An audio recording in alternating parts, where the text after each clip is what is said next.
ជំរាបសួរក៏ដូចជាស្វាគមន៍សម្រាប់អ្នកចង់ដឹងទាំងអស់គ្នាជួបជាមួយនឹង admin ចង់ដឹងម្ដងទៀតហើយអធិស្ឋានអ្នកនរគ្នាសម្រាប់ការបែកគ្នាមួយរយៈដោយសារតែ admin រវល់អីចឹងណាប៉ុន្តែឥឡូវហ្នឹង admin ត្រឡប់មកវិញហើយមកលើកនេះអត់ឲ្យបាត់ដូចមុនទៀតទេហើយក្នុងពេលខាងមុខនេះ admin នឹងមានជាស៊េរីរឿងអ្នកលេងអាគមអីដែរអ្នកនរគ្នាហើយរឿងអាគមដែលមានទទួលបានហ្នឹងគឺលេងអាគមក្នុងទីក្រុងយើងតែម្ដងអញ្ចឹងបើអ្នកគ្នាចាប់អារម្មណ៍អាចចុច subscribe មួយទៅដើម្បីពេល admin ចេញរឿងអ្នកគ្នាអាចមើលបានភ្លាមៗតែម្ដងកុំឲ្យវែងឆ្ងាយអូកាឡាយូយើងត្រឡប់មកសាច់រឿងក្នុងថ្ងៃនេះវិញដែលសាច់រឿងថ្ងៃនេះជាប្រភេទរឿងខ្មោចផងកំសត់ផងស្នេហាផងលងផងភ័យផងរន្ធត់ផងមានច្រើនរសជាតិខ្លាំងមែនតើដោយសាច់រឿងថ្ងៃនេះ admin ទទួលបានមកពីបងវិរៈដែលបងវិរៈបានប្រាប់ថាអំឡុងពេលហ្នឹងគាត់ទៅតែជានិស្សិតឆ្នាំទី1តែប៉ុណ្ណោះអញ្ចឹងចង់ដឹងថាមានរឿងអីកើតឡើងទៅលើបងវិរៈខ្លះយើងចូលទៅស្ដាប់សាច់រឿងល្បិតទាំងអស់គ្នាបងវិរៈបាននិយាយថាកាលពីក្នុងឆ្នាំ2016ហ្នឹងគាត់ទៅតែបានបញ្ចប់ការសិក្សាថ្នាក់ទី12ទេហើយបងវិរៈពេលហ្នឹងគាត់មិនមែននៅទីក្រុងភ្នំពេញទេគាត់នៅតាមបណ្ដាខេត្តហើយខេត្តដែលគាត់រស់នៅហ្នឹងគឺគាត់មិនមែនរស់នៅកណ្ដាលក្រុងទៀតគឺគាត់រស់នៅខាងជីខេត្តអីចឹងអ្នកគ្នាអញ្ចឹងនៅពេលដែលគាត់បានបញ្ចប់ថ្នាក់ទី12បងវិរៈក៏បានឡើងមកបន្តការសិក្សានៅក្រុងប៉ុន្តែក្នុងខេត្តគាត់ណាអ្នកគ្នាអញ្ចឹងបន្ទាប់ពីបងវិរៈបានចុះឈ្មោះចូលសាកលវិទ្យាល័យហើយរឿងដែលគាត់ត្រូវធ្វើគឺដើររកបន្ទប់ជួលព្រោះថាគាត់ត្រូវតែមករៀននៅខេត្តអញ្ចឹងគាត់ប្រកាសជាធ្វើការបន្ទប់ជួលព្រោះគាត់អត់មានផ្ទះបងប្អូននៅក្រុងទេអញ្ចឹងកំណត់ទី1របស់គាត់គឺចង់ជួលបន្ទប់ជួលណាដែលនៅក្បែរសាកលដើម្បីស្រួលទៅរៀនធ្វើដំណើរមិនចាំបាច់ចំណាយច្រើនអីចឹងណាអ្នកគ្នាអញ្ចឹងគាត់ក៏បានជិះឆ្វែងជុំវិញសាកលមើលកន្លែងបន្ទប់ជួលឬក៏ផ្ទះជួលមើលចុះមើលឡើងទៅគឺពេញអស់តែម្ដងអ្នកគ្នាដោយសារតែមានគេជួលអីដែរអញ្ចឹងអ្នកគ្នាអញ្ចឹងគាត់ក៏បន្តជិះរហូតទៀតរហូតដល់គាត់ចេញពីសាកលហ្នឹងខ្ទង់ប្រហែលជា2គីឡូក៏គាត់បានឃើញផ្លាកមួយគេដាក់នៅពីមុខផ្ទះគេថាបន្ទប់ជួលអីចឹងអ្នកគ្នានៅហ្នឹងមានទាំងផ្ទះជួលមានទាំងបន្ទប់ជួលនៅប្លុកមួយគ្នាហ្នឹងណាដោយឃើញអញ្ចឹងបងវិរៈក៏បានបត់ចូលទៅសួរនាំអ្នកម្ចាស់ផ្ទះហ្នឹងថានៅសល់បន្ទប់អត់អីអត់អញ្ចឹងណាមុនដំបូងម្ចាស់ផ្ទះថាអត់មានទេក្មួយអើយពេញអស់ហើយក៏ប៉ុន្តែគាត់ថាគាត់បានសុំវល់ឬក៏សួរនាំអីចឹងថានៅមានបន្ទប់មួយទៀតអត់អីអត់ព្រោះគាត់មកពីជីដែនមកពីចម្ងាយចឹងដើម្បីមកជួបបន្ទប់ដើម្បីរៀនអីចឹងណាបន្ទាប់ពីនិយាយចុះនិយាយឡើងចឹងទៅមានបងប្រុសម្នាក់ទៀតដូចជាកូនរបស់អ៊ំស្រីហ្នឹងគាត់បានប្រាប់ថានៅបន្ទប់ចុងមួយទៀតគាត់ប្រាប់ទៅម៉ាក់គាត់ណាថានៅបន្ទប់ចុងមួយទៀតមិនជួយឲ្យគាត់អីចឹងទៅបន្ទាប់មកអ៊ំស្រីក៏បានមើលមុខបងប្រុសហ្នឹងបន្ទាប់ពីមើលម៉ាស្ទុះហើយគាត់ក៏បែរមកប្រាប់បងវិរៈថាហ្នឹងហើយនៅសល់មកបន្ទប់ទៀតណាបន្ទប់នៅចុងគេនោះបន្ទាប់ពីដឹងថានៅសល់បន្ទប់ចឹងទៅបងវិរៈក៏គាត់សុំអ៊ំទៅមើលបន្ទប់អីសិនចឹងទៅហើយពេលដែលទៅដល់មើលហ្នឹងគឺឃើញបន្ទប់គឺដូចបន្ទប់ជួលធម្មតាមានគ្រែមួយមានជាក្រានបាយមានបន្ទប់ទឹកអីចឹងណាអ្នកគ្នាហើយនិយាយទៅសភាពក្នុងបន្ទប់ហ្នឹងនៅថ្មីដែរវាមិនសូវចាស់ហ្មងទេវាមកល្មមអីចឹងទៅបន្ទាប់ពីឃើញចឹងហើយបងវិរៈក៏សម្រេចចិត្តថាជួលនៅកន្លែងហ្នឹងចឹងក៏បាននិយាយរឿងកក់រឿងបង់ថ្លៃបន្ទប់អីម៉ានអីចឹងទៅហើយតម្លៃគឺសមរម្យគាត់អាចទទួលយកបានអីចឹងណាអ្នកគ្នាបន្ទាប់ពីហ្នឹងមកបងវិរៈក៏បានរើអីវ៉ាន់រើសម្ភារៈអីចូលមករស់នៅក្នុងបន្ទប់ហ្នឹងជាធម្មតាហើយរយៈពេលមួយអាទិត្យដែលគាត់មកនៅដំបូងគឺធម្មតាទូទៅទាំងអស់អត់មានរឿងអីកើតឡើងទេគឺនៅស្រួលហ្មងគាត់និយាយចឹងអ្នកគ្នាអ្នកគ្នាខ្ញុំភ្លេចប្រាប់អ្នកគ្នាថាបងវិរៈគាត់ពីផឹករៀនថ្ងៃឡើងដល់យប់ហ្នឹងគាត់ធ្វើការអ្នកគ្នាចឹងនៅពេលដែលគាត់ចេញពីធ្វើការខ្ទង់ម៉ោង10អីចឹងគាត់មកដល់ផ្ទះគាត់រៀបចំខ្លួនហើយគាត់នៅរៀនរហូតដល់ម៉ោង12ចង្ការជិតចូលដល់ម៉ោង1អីបានគាត់សម្រាកអីចឹងអ្នកគ្នាអូខេយើងបកមកវិញចឹងបងវិរៈថាក្នុងអាទិត្យទី1ម្លងពេលអាទិត្យទី1គឺគាត់គេងធម្មតាអត់មានរឿងអីកើតឡើងទេប៉ុន្តែចូលដល់អាទិត្យទី2ចូលដល់អាទិត្យទី2គាត់ចាប់ផ្ដើមឲ្យតែពេលគេយប់ឡើងអ្នកគ្នាបន្ទាប់ពីគាត់រៀនហើយខ្ទង់ពី11ហ្នឹងឲ្យតែគាត់គេងគឺគាត់តែងតែយល់ស្បិនរហូតមិនថាគាត់គេងយល់សពប៉ុន្តែយល់សពហ្នឹងវាអញញ៉ៃគាត់ចាប់អត់បានទេបើថាគាត់ដឹងតែគាត់យល់សពប៉ុន្តែគាត់នឹងអត់ចាំថាគាត់យល់សពពីអីគេទេអីដែលគាត់ចាំបានគឺមនុស្សស្រីក្នុងការយល់សពរបស់គាត់មានមនុស្សស្រីម្នាក់ប៉ុន្តែគាត់ភ្ញាក់ពីគេងមកលេងចាំអីបដ ாய் អ្នកនេះដែរអញ្ចឹងអត់ខ្ញុំក៏ធ្លាប់អញ្ចឹងដែររបៀបថាយើងគេងយល់សពយើងដឹងតែយើងយល់សពប៉ុន្តែអត់ដឹងថាសាច់រឿងហ្នឹងចង់និយាយពីអីទេហើយអារឿងដែលគាត់គេងយល់សពអត់ចាំហ្នឹងគឺកើតឡើងក្នុងអាទិត្យទី2អញ្ចឹងក្នុងពេលអន្លងអាទិត្យទី2គាត់យល់សពបែបហ្នឹងជារៀងរាល់ថ្ងៃហើយរឿងក៏កាន់ចូលតែធ្ងន់ទៅនៅអាទិត្យទី3អ្នកគ្នាក្នុងថ្ងៃហ្នឹងដែរក្នុងអំឡុងអាទិត្យទី3អ្នកគ្នាពីព្រឹកគាត់រៀនហើយមាន assignment មានអីហត់រៀននៅសាលាហើយដល់ហើយគាត់ចេញមកផ្ទះវិញគាត់ត្រូវទៅធ្វើការទៀតអ្នកគ្នាអញ្ចឹងតមកចេញពីធ្វើការមកដល់ផ្ទះយប់ជ្រៅហើយគាត់នៅធ្វើកិច្ចការឬក៏ធ្វើអីការងារគាត់តម្រាំតែគាត់បានគេងចូលខ្ទង់ពី11បាត់ទៅហើយ ចឹងពេលហ្នឹងគាត់មានអារម្មណ៍ថាអស់កម្លាំងខ្លាំងមែនទែនគាត់ល្ងួយគេងខ្លាំងអ្នកគ្នាអញ្ចឹងគាត់ក៏សម្រេចចិត្តថាគេងអញ្ចឹងណាពេលដែលគាត់កំពុងតែសង្ងំគេងអាលាវនោះស្រាប់តែគាត់មានអារម្មណ៍ថាត្រជាក់ខុសពីធម្មតាថ្ងៃហ្នឹងប៉ុន្តែដោយហេតុថាថ្ងៃហ្នឹងគាត់អស់កម្លាំងខ្លាំងគាត់ក៏មិនចាប់អារម្មណ៍ដែរគាត់គិតថាគាត់ល្វើល្វាយឬក៏អីដោយសារគាត់អស់កម្លាំងគាត់ក៏បិទភ្នែកគេងទៅអញ្ចឹងនៅពេលហ្នឹងគាត់គេងគាត់ថាខ្ទង់បាន2ម៉ោងអញ្ចឹងបើគិតពីម៉ោង12ទៅ2ម៉ោងទៀតវាខ្ទង់ម៉ោង2 7ម៉ោង3ហ្នឹងឯងគាត់ស្រាប់តែភ្ញាក់កញ្ញាងមកអ្នកគ្នាភ្ញាក់កញ្ញាងមកគាត់មើលទៅចុងក្រែគាត់ឃើញសអង្គុយនៅចុងក្រែគាត់ដល់ពេលអញ្ចឹងទៅរបៀបថាមនុស្សយើងកំពុងគេងលេងភ្ញាក់កញ្ញាងមកហើយយើងអត់តន់ស្វាងយើងនៅមើលភ្នែកយើងមើលឃើញតែបាយព្រាគាត់ឃើញសនៅចុងក្រែអញ្ចឹងគាត់ខំញីភ្នែកខំអីដើម្បីមើលថាជុំអាហ្នឹងជាអីគេអញ្ចឹងណាអញ្ចឹងនៅពេលដែលគាត់ញីភ្នែកពេលស្វាងអត់មានឃើញអីទេបើថាគាត់ភ្ញាក់មកគាត់សវេសវាគាត់អត់តន់ស្វាងគាត់មើលឃើញអីសនៅចុងក្រែគាត់អញ្ចឹងគាត់ខំប្រឹងមើលថាជុំហ្នឹងជាស្អីគេគាត់ខំប្រឹងញីភ្នែកឲ្យបាត់ស្វាងអីឲ្យស្វាងអីចឹងអ្នកគ្នាអញ្ចឹងនៅពេលដែលគាត់ស្វាងមកមើលមកអត់មានអីទេបន្ទប់គាត់គឺធម្មតាទូទៅអញ្ចឹងទៅហើយមូលហេតុដែលគាត់ភ្ញាក់កញ្ញាងហ្នឹងខ្ញុំភ្លេចប្រាប់អ្នកគ្នាគឺគាត់យល់សពទៀតហើយប៉ុន្តែយល់សពលើកនេះវារៀងច្បាស់ជាងមុនតិចគាត់ចាំរៀងស្ពេចស្ពិលអត់ទាន់ច្បាស់ទេប៉ុន្តែធ្វើឲ្យគាត់ភ្ញាក់មកកញ្ញាងដល់អញ្ចឹងទៅវាឥឡូវហ្នឹងគឺនៅពេលកណ្ដាលយប់អញ្ចឹងបងវរៈក៏គាត់ប្រាប់ថាគាត់ក៏គេងវិញអញ្ចឹងទៅដោយសារតែអត់មានអីធ្វើទៀតអញ្ចឹងក៏គាត់គេងវិញទៀតតែអ្នកគ្នាកាត់ម្លងមក3ថ្ងៃបន្ទាប់ពីគាត់យល់សពភ្ញាក់កញ្ញាងកណ្ដាលយប់ហ្នឹងមកជីវិតគាត់គឺធម្មតាផឹកទៅរៀនល្ងាចឡើងធ្វើការយប់ឡើងមកផ្ទះរៀបចំខ្លួនរំតបានគេគឺម៉ោង2:10ប៉ុន្តែយប់នេះគឺកាន់តែសាហាវហ្មងអ្នកនាងដោយថ្ងៃនេះគាត់បានគេងហើយយល់សពថ្ងៃនេះគឺកាន់តែច្បាស់ហ្មងច្បាស់មិនដោយសារតែពេលគាត់កំពុងតែគេងហ្នឹងគឺគាត់យល់សពភ្ញាក់មកក្នុងបន្ទប់ខ្លួនឯងប៉ុន្តែមាននារីម្នាក់ឈរនៅក្បែរអញ្ចឹងពាក់អាវពណ៌សពាក់ស្ពុតអាវពណ៌សពាក់ស្ពុតឈរនៅក្បែរអញ្ចឹងនៅជ្រុងបន្ទប់ហើយបែរទៅអញ្ចឹងអ្នកគ្នាចាំមិនថាបងវិរៈគាត់មើលឃើញតែពីក្រោយទេអញ្ចឹងពេលហ្នឹងគាត់មានអារម្មណ៍ថាស្រឡាំងកាំងខ្លាំងមែនទែនគាត់គិតអីអត់ចាញ់ទេដោយសារតែឃើញច្បាស់នឹងភ្នែកពេកអ្នកគ្នាហើយក្នុងយល់សពហ្នឹងគាត់ថាគាត់ក្លាហានខ្លាំងមែនទែនពេលហ្នឹងគឺគាត់បានហៅហ្មងថាអេអ្នកនាងឬក៏កញ្ញាអញ្ចឹងទៅមកពីណាមកពីណីគាត់សួរនោះមិនថាគាត់ក្លាហានមែនទែនក្នុងយល់សពគាត់តែគាត់សួរហៅមកអញ្ចឹងងាកមកអ្នកគ្នាអើយគឺឃើញជាស្រីស្អាតអ្នកគ្នាស្ដាប់មុនដំបូងប៉ះកាយគិតថាជាខ្មោចអាក្រក់អីចឹងណាអត់ទេអ្នកគ្នាគឺឃើញជាស្រីស្អាតម្នាក់ពាក់សពុតពណ៌រៀងខ្មៅកគីហ្នឹងជាមួយអាវពណ៌សហើយគាត់ថាក្នុងពេលហ្នឹងដំបងឡើងវារៀងភាំងប៉ុន្តែទៅពេលបានហៅគេងាកមកខ្មោចងាកមកអញ្ចឹងទៅគាត់មានអារម្មណ៍ថាអត់ភ័យអត់អីសោះមកដូចចូលចិត្តដូចធម្មតាដូចរបៀបទៅធម្មតានិយាយមួយគ្នាដូចមនុស្សទូទៅគាត់អត់មានភ័យអីសោះ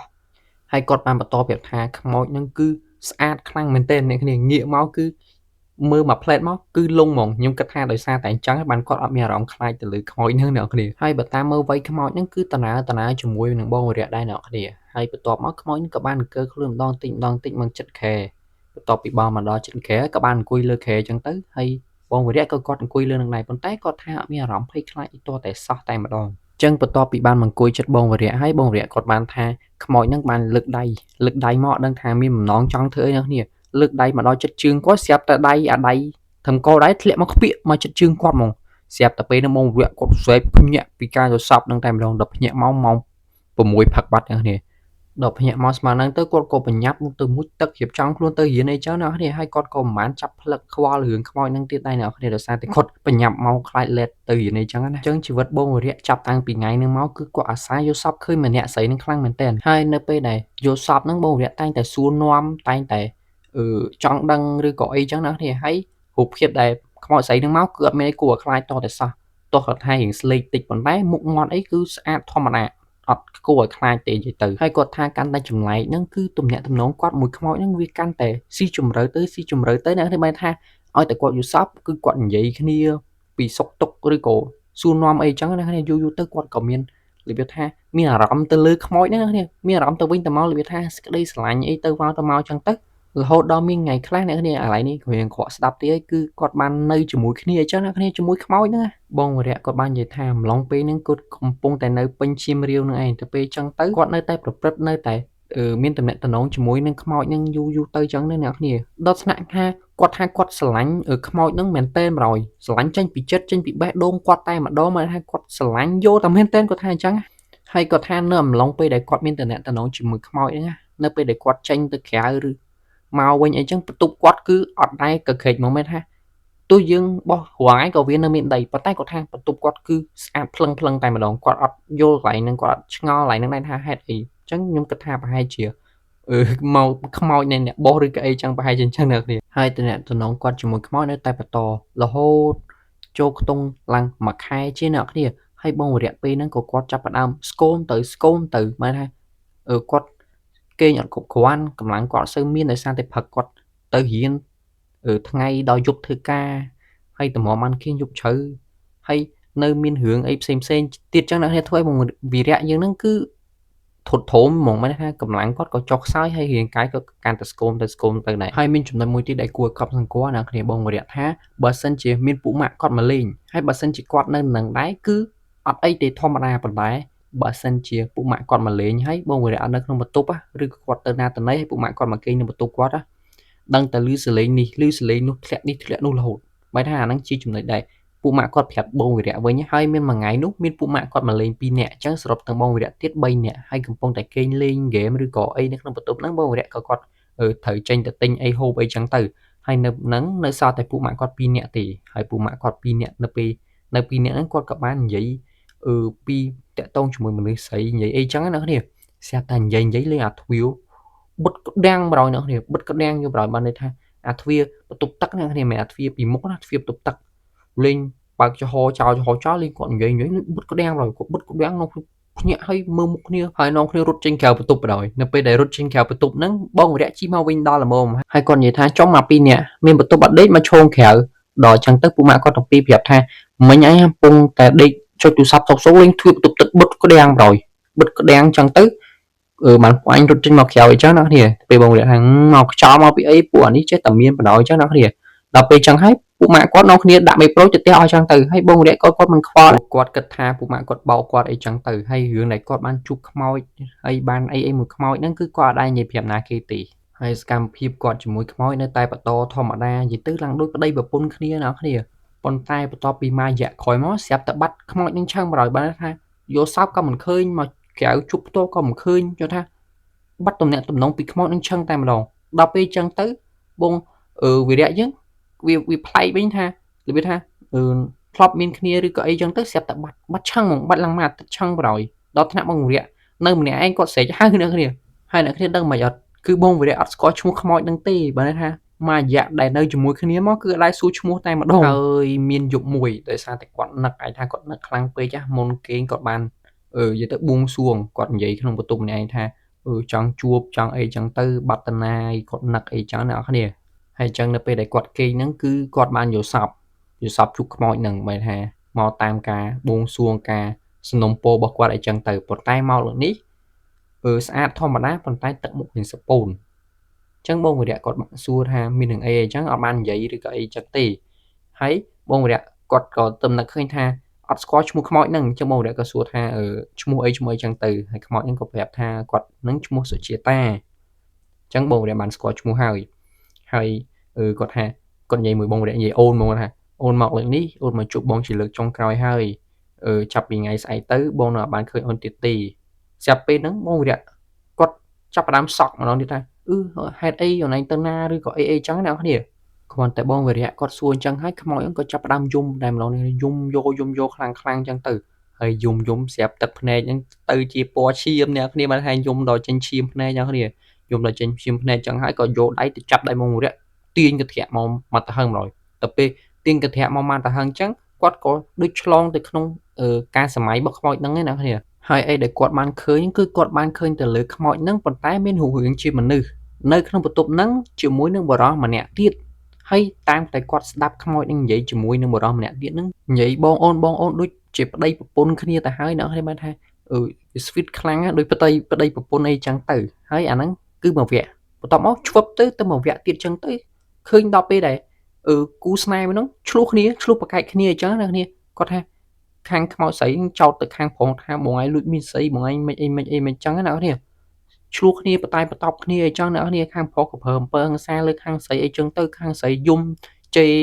អីចឹងណាអ្នកគ្នាបន្ទាប់ពីអញ្ចឹងហើយខាងប្រុសក៏បានចេញទៅបាត់ចឹងទៅក៏ឈ្វឹបមកតង់ទៀតទៅកាន់ដល់ពេលមួយអ្នកគ្នាពេលមួយក្នុងបន្ទប់ហ្នឹងគឺយប់ល្ងិតហើយឃើញមានតែតួខ្មោចស្រីបានថាឃើញតែខ្មោចស្រីម្នាក់ទេពាក់អាវ ពណ៌សអាស្ពុតពណ៌ខ្មៅកគីហ្នឹងណាអ្នកដែលគាត់ឃើញរាល់ដងគឺពាក់អាវហ្នឹងឯងកំពុងតែលេបថ្នាំសម្រាប់ខ្លួនបែរថាក្នុងដៃគាត់មានកំប៉ុងថ្នាំជាមួយនឹង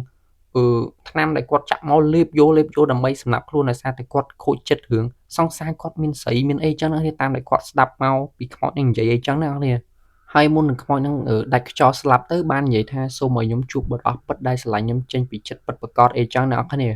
បន្ទាប់មកគាត់ក៏វឹបមកវិញគឺមកដល់កន្លែងដែលគាត់កំពុងតែអង្គុយលើខែពីដំបូងណាអ្នកគ្នាព្រោះឲ្យខ្ញុំភ្លេចប្រាប់រឿងសំខាន់មួយគឺបងវីរៈគឺតែងតែសួរខ្មោចនឹងថាមូលហេតុអីបានគាត់ស្លាប់ក្នុងបន្ទប់នឹងអីចឹងអ្នកគ្នាតែខាងស្រីនឹងគឺដែរប្រាប់តែម្ដងហើយបន្ទាប់ពីអញ្ចឹងមកបានខាងស្រីប្រាប់ថានេះហើយគឺជាមូលហេតុដែលអូនស្លាប់ជាប់ក្នុងបន្ទប់នឹងចេញតាណាអត់រួចចេញទៅដោយសារតែអូនមានគោលបំណងចង់រកអ្នកដែលស្រឡាញ់អូនពិតប្រាកដចេញពីចិត្តអីចឹងទៅហើយបំបះប៉ះបងវីរៈនេះគាត់គឺជាមនុស្សល្អស្មោះត្រង់ទោះដឹងថាគាត់ជាខ្មោចក៏គាត់មានចិត្តស្រឡាញ់ខ្មោចចេញពីចិត្តដែរអញ្ចឹងធ្វើឲ្យគោលបំណងគាត់គឺបានជោគជ័យបានថាបានសម្រេចបំណងគាត់គឺគាត់ដល់ពេលវេលាដែលគាត់ត្រូវទៅឋានរបស់គាត់អ្នកគ្នាបានថាទៅរកសុគតិភពអីចឹងទៅអញ្ចឹងបានថ្ងៃនេះគឺជាឱកាសចុងក្រោយដែលខ្មោចស្រីនឹងបានមកលាបងវីរៈដែលជាទូប្រុសយើងថាគាត់ដល់ពេលដែលគាត់ត្រូវទៅចាប់ជាតិឬក៏ត្រូវទៅធ្វើអីផ្សេងអ្នកគ្នាគាត់តែបងវីរៈគាត់លឺអញ្ចឹងគាត់ក៏ចាប់ផ្ដើមស្រក់ទឹកភ្នែកដោយសារតែយើងដឹងហើយស្នេហាមនុស្សមួយខ្មោចវាមិនអាចទៅរួចប៉ុន្តែ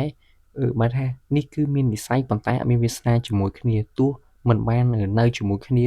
យូរអង្វែងក៏ប៉ុន្តែពេលវេលាដែលនៅជាមួយគ្នាគឺសប្បាយចិត្តមានក្តីសុខអីចឹងទៅគឺគាត់ស្ដាយសំណោះជាមួយនឹងខ្មោចនឹងអីចឹងទៅអ្នកគ្នាហើយបងវីរៈថាពេលហ្នឹងគឺគាត់ក៏យំហើយខ្មោចស្រីហ្នឹងក៏យំដែរដោយសារតែវារឿងដែលសោកស្ដាយសម្រាប់គាត់អីចឹងណាអ្នកគ្នាហើយគាត់បាននៅជាមួយខ្មោចហ្នឹងយប់ហ្នឹងគឺគេងអោបខ្មោចហ្នឹងណាគឺគេងអោបទេហើយក៏និយាយរឿងក្នុងចិត្តគេងយូររហូតដល់គាត់គេងលក់ទៅដល់ភ្ញាក់ពីគេងមកគឺគាត់នៅតែម្នាក់ឯងទេអត់មានខ្មោចស្រីនឹងនៅចិត្តទៀតទេបែរថាគឺខ្មោចស្រីហ្នឹងគឺសម្រេចគោលបំណងហើយគឺគាត់បានទៅចាប់ជាតិចាប់កំណើតបាត់ហើយអញ្ចឹងបុព្វវរៈក៏គាត់ព្យាយាមកាត់ចិត្តអីចឹងទៅអ្នកគ្នាបន្ទាប់ពីហ្នឹងមកគឺគាត់លេងឃើញខ្មោចស្រីហ្នឹងមែនតែនតែម្ដងគឺទោះជាមិនយកសពឬមកជួបក្រៅឬក៏មិនគឺអត់ជួបទៀតទេគឺបានថាគាត់ទៅចាប់កំណើតមែនតែនហើយបងវីរៈក៏បន្តរស់នៅក្នុងបន្ទប់ជួលនឹងរហូតដល់គាត់រៀនចប់ឆ្នាំទី1បន្ទាប់ពីគាត់រៀនចប់ឆ្នាំទី1ហើយគាត់ក៏សម្រេចចិត្តឡើងមកទីក្រុងដើម្បី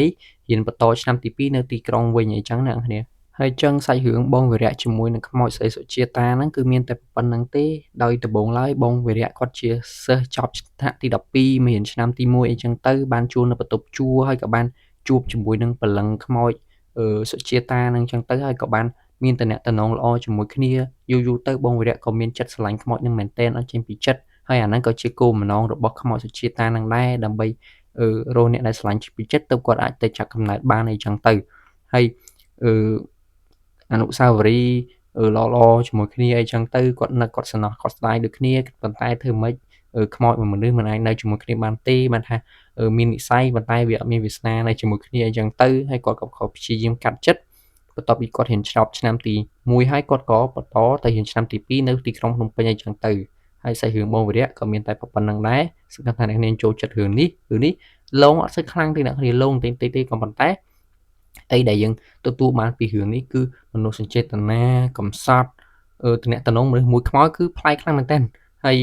អ្នកគ្នាចឹងមានតែប៉ុណ្្នឹងទេបើសិនជាអ្នកគ្នាចូលចិត្តកុំភ្លេចចុច like subscribe អ្នកមួយផងចឹងខ្ញុំនឹងចេញវីដេអូរឿងខ្មោចផ្សេងទៀតបន្តទៀតដែលទទួលបានពីបងប្អូនដែលបានចែកម្លែកចឹងបើសិនជាបងប្អូនមានសាច់រឿងខ្មោចចង់ឲ្យខ្ញុំលើកមកនិយាយអាចឆាតតាមTelegram ដែលខ្ញុំដាក់នៅខាងក្រោមនឹងបានហើយចឹងវីដេអូនឹងមានតែប៉ុណ្្នឹងទេជួបគ្នានៅវីដេអូក្រោយៗទៀត